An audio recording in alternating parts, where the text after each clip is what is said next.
맞죠?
Good morning, good afternoon.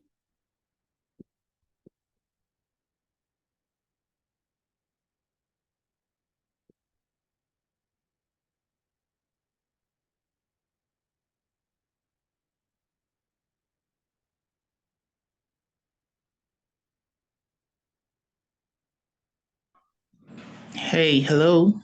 Hi, I can hear you. How are you? Thank you for joining. Thank you so much. Could you just switch to the video? Sure.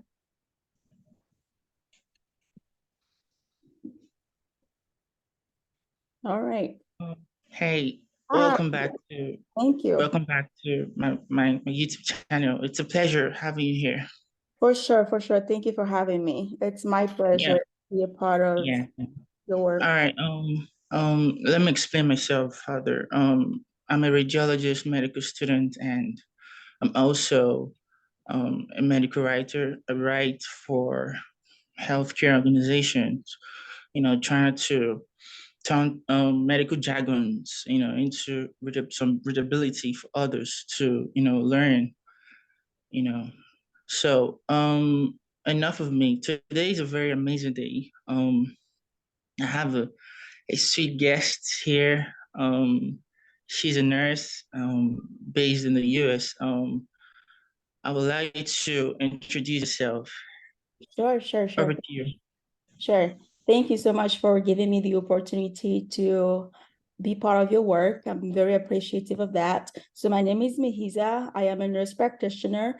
So I know it's not very common in Africa, but in America here, we're seeing a rise in nurse practitioners. So nurse practitioners are nurses who went to additional training to become providers. So we're like mid-level providers. So we do basically most of the things that the doctors do with like prescriptive authority, seeing patients and establishing a plan of care, but we just didn't go to medical school. So that's the main difference. So I'm a nurse practitioner and I work in orthopedic and neurosurgery. So while going through nursing school, my last semester of nursing, I did an externship in the ICU, and that taught me a lot about how to take care of ICU patients. And I was in surgical ICU, so I did see a lot of abdominal surgery patients. And I had a great preceptor who trained me very well, and it really helped take off my nursing career. And after nursing school, I worked in various settings. And after that, I decided to go back to school to become a nurse practitioner, which is a graduate level degree. So I got my master's degree after my nursing degree. And yeah, here I am. Well, that's really amazing. Your journey is really inspirational. The last time we talked, I told you that earlier, right? Um, there are nurses out there watching this video. Um, Not only nurses, we have other medical professionals, doctors and surgeons watching this video. Um, Before you share a story today, I want you to tell me, I saw in your profile that you're a US veteran practitioner. Well, tell me more about that. Sure. When I was in nursing school, I was also in the military. So I was in the military for about 6 years. I was in the US Army. I was a combat medic. So that also gave me a lot of medical background in emergency medicine because it teaches you a lot of things that you can do on the battlefield that, and then you work under a PA. So you have a more flexibility in the things that you are trained to do. And that was very rewarding. And also it gave me a lot of great medical experience, like how I stated before. And my contract ended in 2020, and that was when I also got my nursing license. And yeah, that's that about So that. how did you, that's amazing. How did you manage to, you know, gather such experience? You know, you're also in nursing, sorry, and also in military. So how did you manage to, gather those experiences? How did you manage it? It was a lot of discipline. So I had to make sure that I literally only had time to do schoolwork and make sure that I did my military duties. So it was a lot of making sure that I managed my time well. And also I spend my time well. And I dedicated a lot of my time doing a lot of research and getting myself learning so much about medical, like medicine, so that I can become who I can become. And it was very painful. It was a lot of, it was, I mean, change is always painful, but a lot of time management, a lot of discipline, and also being open to learning was the biggest, it was, that was the biggest, I would say, add on to me being able to achieve all of that.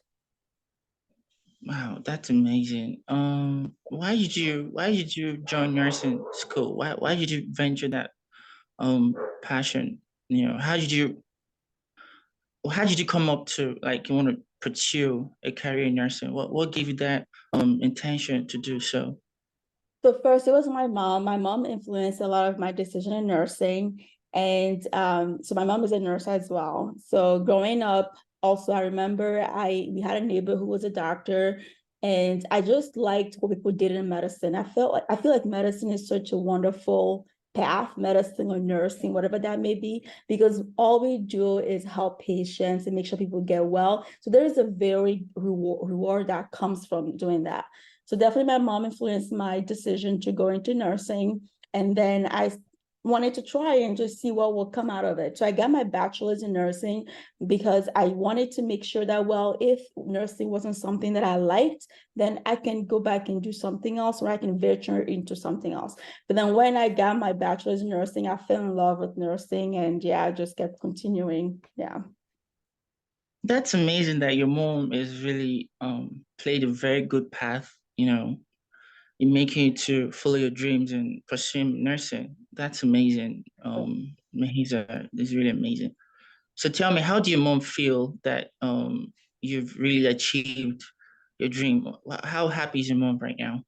I think she's really happy. She still works as a nurse right now, and she's very, very happy. And it's just good to see that because I know there's some people who are probably in a field where they feel like it's not a good fit for them.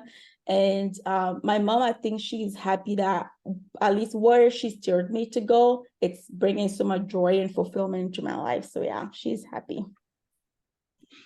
Okay, quick question. Is your mom a US Army veteran? No, my mom is not. No, Your dad too? my dad Isn't is. right? My dad is. Yes, my dad is. Well, I guess is where you got the inspiration from. Yes, you got it right. I got it from my dad. Yeah. So, quick question. Did you have a decision to venture into nursing apart from your mom playing a vital role in your life? Did you have an inclusion that you want to pursue in nursing apart from your mom telling you to venture into that program? Initially, I wanted to go into medical school, believe it or not. I wanted to go to medical school initially. And when I did pre-med when I was in nursing, my first year in college, that was my major. And I also had a minor in chemistry. So I wanted to venture into that area. So when she first told me, okay, I think you should go into nursing, she just left it to me to make that final decision. So I was venturing out, just feeling the world, seeing how things go, and I made the final decision myself. So I think she did influence my decision, but I had the last say to decide where I actually wanted to go, and I chose nursing. Okay, so quick question is, Oh. why didn't you venture into medicine? So medicine is amazing. However, from me, from what I've seen, everything, I feel like there wasn't, I like flexibility. And I felt like there wouldn't be as much flexibility for me, knowing myself, knowing how I want to do in the future. I felt nursing was a better fit for me because it had so much different flexibility. And I can give an example. So working as a nurse practitioner right now, I currently work in orthopedic and neurosurgery. So if in the next 2 or 3 years, I want to venture into something else, let's say cardiology, I can make a swift change into cardiology. Unless after 2 or 3 years, I get tired of cardiology, if I want to do something else, let's say primary care, I can just venture into primary care. So it's a lot of transitions that you can do into nursing that I felt like I needed. And I think nursing would be a great fit for me. So that's why I went for nursing. Wow, that's amazing that nursing has some flexibilities in venturing into different specialties, in terms of medicine. So what little advice do you have to tell people that that was in your past, like, considering to pursue medicine Mhm. as a profession or in nursing? What advice do you have to tell them? Sure. The advice I would give people who are going to medical school. Medical school is not easy. It's probably one of the hardest um, schools you can ever go. So more power to people who go into medicine. And I work with doctors and I give them so much respect because all the schooling and all the liabilities and all the things they go through, it's not easy at all. So more power to them. To all the nurses out there, I just want to tell them, please continue to learn. Being a nurse is not your final step or your final, even doctors, they still learn every day. They still do research, they still learn. So for us nurses, it shouldn't be different. So definitely keep your horizons open, keep learning, and also do a lot of research because it's going to make you become a better provider, a better nurse, or I bet you better yourself. So definitely stay open to more opportunities and keep learning. Amazing, amazing. I believe that they've learned, one or two things from what you just said. Mm. Um, Basically, you work in a hospital, right? Yes, I do. Have you encountered radiologists before in the hospital? Oh, yes, yes. So when we do a lot of our x-rays and images, definitely we need those radiologists. We want them to read the results for us because sometimes for us mid-level providers or when we look at the wet read or the picture, sometimes like, okay, we need a radiologist to confirm. So yes, we work with, and I mean, working orthopedic, that's almost like the meat of what we do, right? Injuries come, we do x-rays, and sometimes during surgery, they do another x-ray to make sure that the implant is where it's supposed to be. So yeah, we use them immensely. So yeah. It's amazing that radiologists are also playing a path in terms of medicine. Oh But yeah. I want to clarify something. There's a difference between radiography and radiology. All Yeah. right, radiographers are those people that take the images, Mm-hmm. but don't have they're like technicians. Don't have any clue about what the images are about. Like they just take the image and that's all. Then the Sure. radiologist is the interpreter. They're the people that interprets the images Yeah. directly to the physicians. Yeah. Sure. So Sure. that's just to clear the air. Sure. Sure. Yeah. So yeah. Um, how did you get that passion to venture into med writing? What is your focus on med writing? Do you write for patient care management materials or medical content blogs or nursing about things related to nursing or medical articles? What's your base in medical writing? So my basis in medical writing, or I would say nursing writing, is on LinkedIn. So like last week or about 2 weeks ago, I made a video on PVR, like post voids residual. And all that means is that after a patient has gone to the bathroom, we want to see if they are retaining or not. And sometimes it can be a struggle in a hospital for nurses. So the basis of my writing usually, or my videos, are based on nurses, how to better their nursing care, because I know sometimes nurses struggle in terms of training. And in nursing school, we have about 2 different degrees: an associate degree or bachelor's degree. And nurses who have associate degree, they've gone to 2 years, or bachelor's degree, they've gone through 4 years. 2 or 4 years is not enough time to actually know everything about medicine or everything about nursing. That's why it's important to make sure that nurses learn to really better their education and get better at what they do. Amazing. That's really amazing. So tell me, when you were studying nursing, your nursing degree, how did you surpass all those, Stop. challenges? Sure. What? Hello, what happened?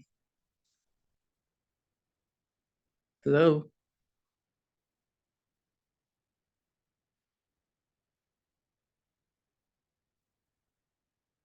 Hello, you there? Yes, sorry, I had to stop the machine. It was making too much noise. Sorry about that. There's no problem. There's no problem. Hey, audience, sorry about that. Some network issues. So tell me, how did you surpass your challenges you faced? So tell us your challenges you faced and how you surpassed them in nursing school.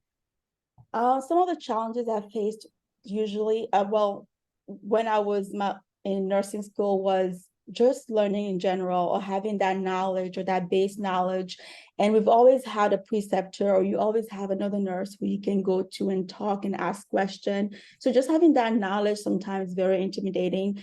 And I've made sure that I always felt like I can go to people and ask questions, and just being open to feedback and being open to learn from other people was very, very helpful. So to summarize the question, I would say my biggest challenge was just sometimes feeling like, oh, I don't know anything, but I had the ability to go to people and learn from them. Yeah.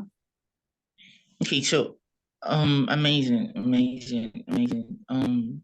So you pursue postgraduate degree right now, right? Yes. Okay, so um, do you have any advice to people or to any medical professional that has an associate degree that's, aspiring for a postgraduate degree? What's the little advice you have to tell them to? Is it to move forward with the postgraduate degree or just stay there with their associate degree? So what's your point over there? That's a very, very good question. And personally, I would say if you can go forward, and definitely do it, because I felt like me going back to school to get my master's helped me become a better nurse. And by learning a lot and going through nursing school, I did get some knowledge, but then that knowledge wasn't sufficient to make me feel like I was providing better care. So the more I further my education, the better I saw myself provide better care for my patients. So if somebody can afford, because I know going to school is expensive, especially here in the US, some people take a lot of loans, and school loans are very pricey. But if they can afford it, I would say definitely do it. It's very rewarding. Yeah. Amazing, amazing. What profession are you under? What you're doing, like currently your postgraduate degree. Sure. What course are you doing? Sure. I got my master's in family practice. So, I mean, when I started working as a nurse practitioner, I should have started working in family practice because that's where I got my training. But then I wanted to work inpatient, in the hospital. So thank God it worked out well. But it took a lot of learning, a lot of research, and making sure I stay on top of everything. So when I did my when I applied for my doctorate degree in nursing, I chose geriatric path. So they had multiple paths. I chose geriatric path because I'm very passionate about geriatrics. Yeah. Hmm. Wow. Tell me more about that. Geriatrics. Tell me more about it. I want to know. Sure, sure.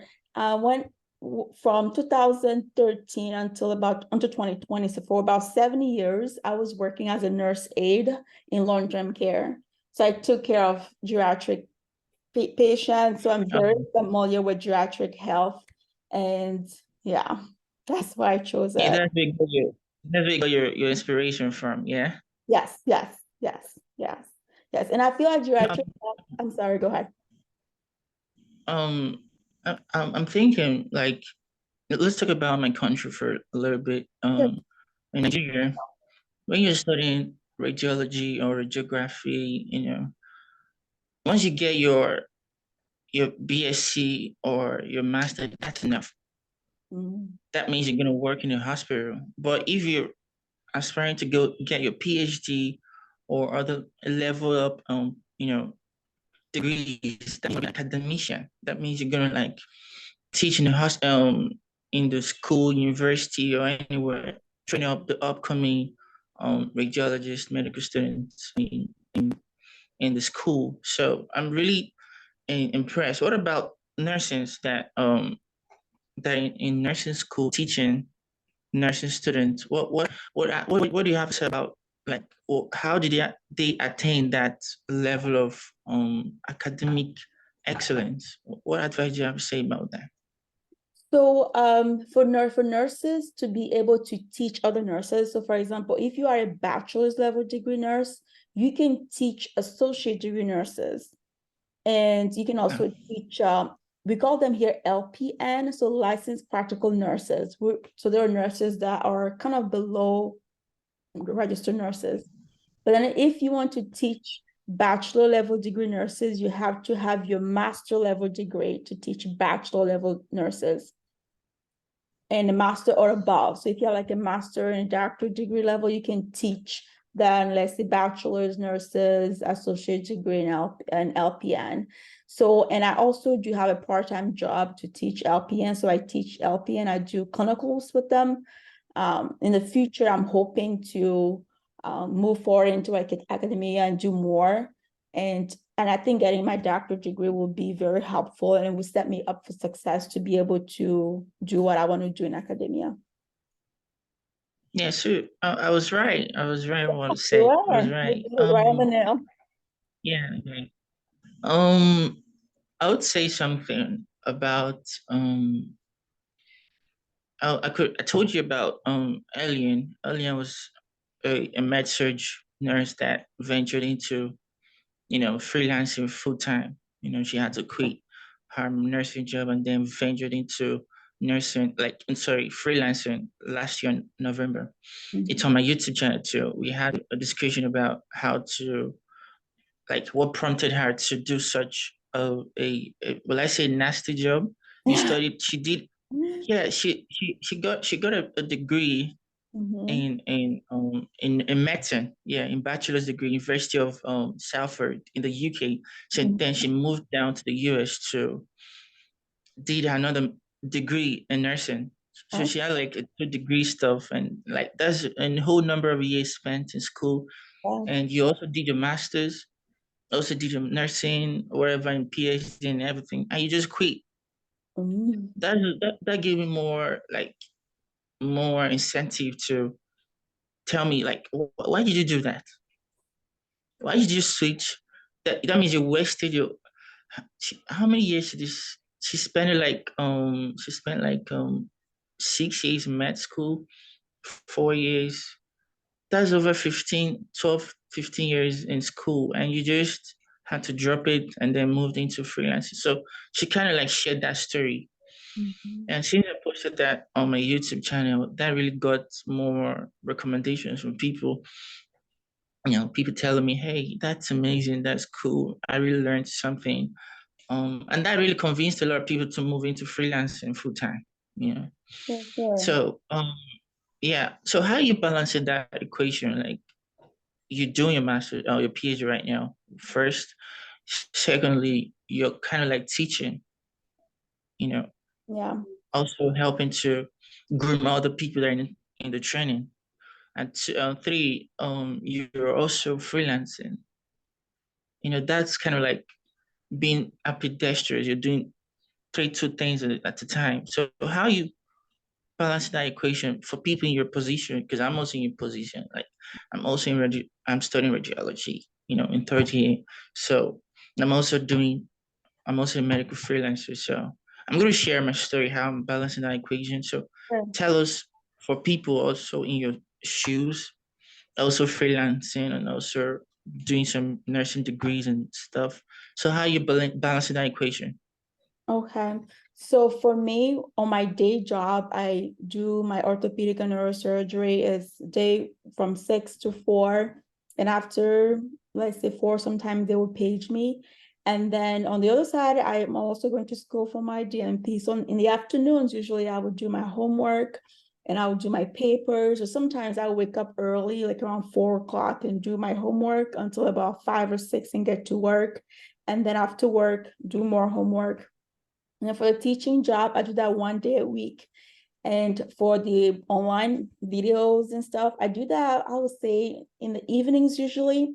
And I think all of it come together because I do love what I do. So there was not a time where I feel like, oh my gosh, no, it just feels normal to me. And it just feels right into place. And that's how you know that it's your calling. It's something, because it doesn't feel forced at all. Because, for the human theory, like we have to, at a certain age, nobody can force you to do something that you don't want to do. You have to have the willingness to do it. And it feels so right and it feels great. And it gives me a purpose, especially teaching actually gives me a purpose, teaching.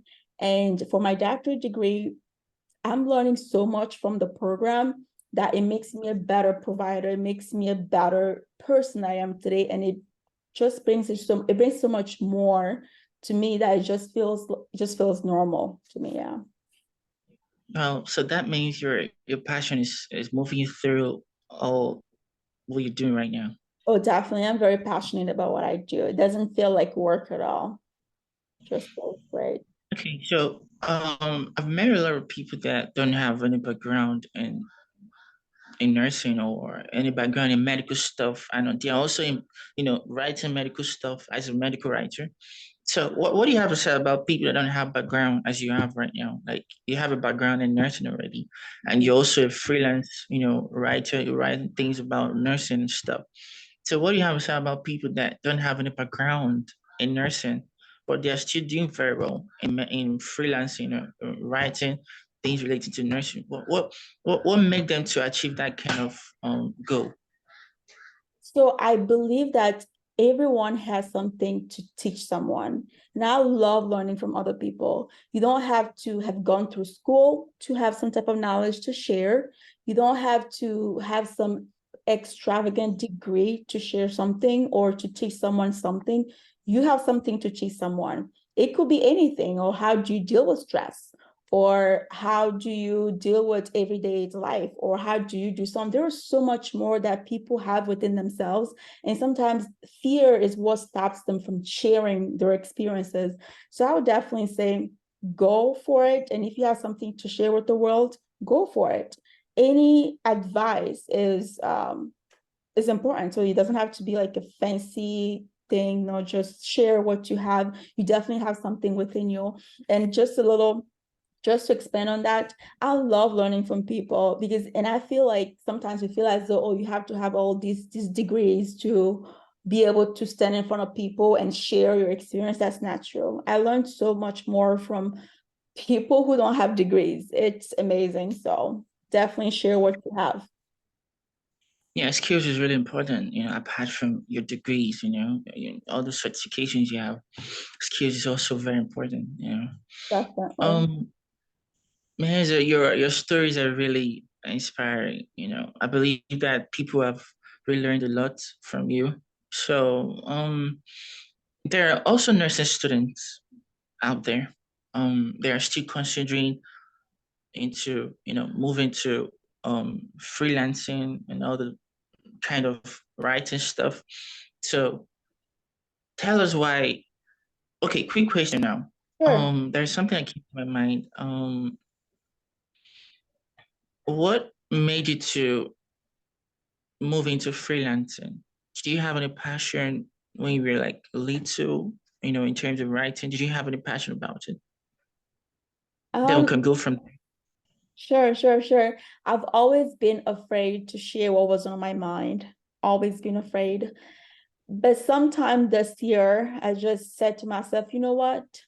Fear is going to stop me from sharing what I got. I'll just share what's on my mind. Because if it is on my mind, I think it's worth sharing. And maybe even Hmm. if one person who finds benefit into what I shared or who finds some type of knowledge gain from it, then that's okay, that's good. And yeah, and that's actually what led me to just go for it and just start writing. Okay, so amazing. That's amazing. That's really amazing. That you stick through imposter syndrome. Yeah. Bracket, you call it fear. Yeah. Um, so okay, so what advice do you have to tell people suffering that imposter syndrome? Because there are people in the freelancing world that is writing and nobody's noticing them. They're doing those kind of things for instance, you know how frustrating it is to start up in LinkedIn, Mhm. writing and stuff. So what advice do you have to tell them about people like suffering from imposter syndrome? So what was your little advice for them? Sure. I have two advices for them. So the first one is your worst enemy is your mind. And Hmm. don't let your mind get, the best out of you. And my second advice is that if you want to share some type of knowledge with the world, go for it. Don't let your imposter syndrome take the benefit of you. And also one thing also this is what really made me think about it. So think about it. When you start going to medical school, right? You didn't think that you become a doctor within 2 months. No, it's a process. It takes time, 4, 5, 6, 7 years. So after those years, you become a doctor, but then you become a doctor that day in the future. It's a result of those compounded efforts that you've done over time, right? Those daily things that you did, waking up early in the morning, doing homework when everyone else is sleeping, or doing whatever you needed to do to get to that point. So it took everyday work, those little efforts. And also I read Atomic Habits. It's like a book that is worth reading. It just shows you that those little efforts every day, those little things that people may not notice, right? But it will get to a threshold when you'll be able to compound those little benefits and rip the effect. So yeah, and another example is that some in the book they said if you leave a piece of ice on the table, right, and you try to increase the degree to melt the ice does not melt until above 32 degrees, right?